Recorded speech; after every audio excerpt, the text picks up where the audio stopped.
If you are not sure whether you have Node.js or not, you can quickly confirm it. Open your terminal and then try running this command there. Okay, let's come to terminal, new terminal. So you have our terminal here. You can try to run this command node-v. So this will inform you of the current node version you have. So make sure that you have at least node version 18 and above.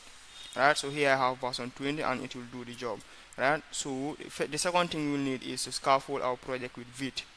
Right, so we can visit the Vite documentation if you wish, and that is going to be the documentation in this command. So what we will do is we will quickly run this command and see where we can go from there. Right, I will run this command here. It says npm create Vite at latest. npm create Vite at latest. So another thing I almost forgot, you need at least some internet to be able to successfully scaffold your Vite project. Yeah, so let's select Y for yes so that it can continue. Okay, now you see it is asking us some few projects here. What is going to be the project name? You can come and say / to create the project in the current directory. So these are all available frameworks here that Vite provides you with when trying to scaffold a project. So we don't need to select React or any other framework here. All we need is vanilla JavaScript, just vanilla. You can select vanilla here, it will be fine. And then the variant here, just come and say JavaScript. Right, if you want, you can go with TypeScript, but or for simplicity, let us just go with JavaScript here.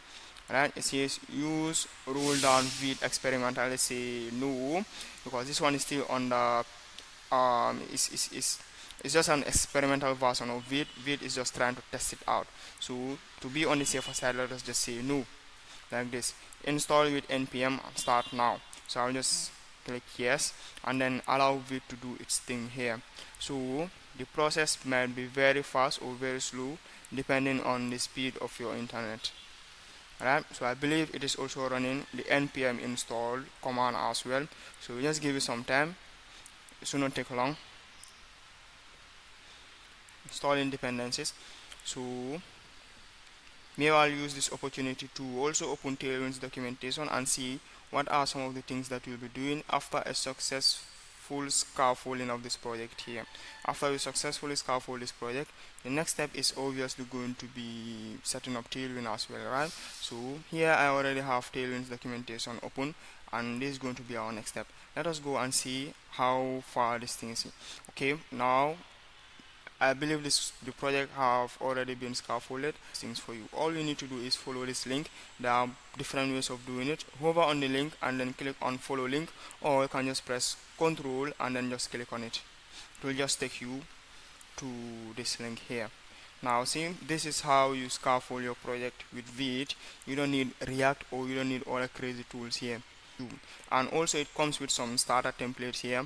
Later we are going to try and clean all of these things up and then just start everything from scratch. So yeah, see how easy it is to set up your Vite, your development environment with Vite. Right, so let us go back to our project and see the folders that Vite have created for us. Right, so looking at the folder structure here, we have the node modules, we have the public folder, we have the src git ignore. Now see, the only JavaScript files we have here so far is package.json package lock.json and then package.json here.